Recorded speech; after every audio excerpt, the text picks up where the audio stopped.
Bonsoir Michel Tchirouti, vous êtes notre correspondant en Suisse. Le risque est-il imminent? Bonsoir Estelle, eh bien c'est ce que les autorités craignent, c'est la raison pour laquelle elles ont fait passer l'alerte de orange à rouge.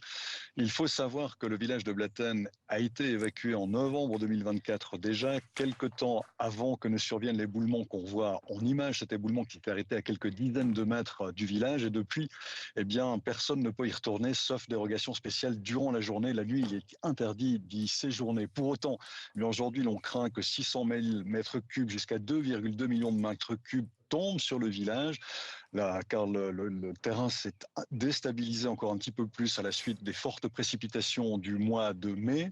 Pour autant, ce n'est pas tout à fait le même phénomène que celui qu'on a pu observer à Blatten. Il s'agit d'un glissement de terrain qui existe depuis des décennies, voire des centaines d'années. Véritablement, le phénomène est étudié par les scientifiques depuis le 19e siècle et puis il existe depuis très longtemps. Simplement, il s'est accéléré, on va dire, ces dernières années.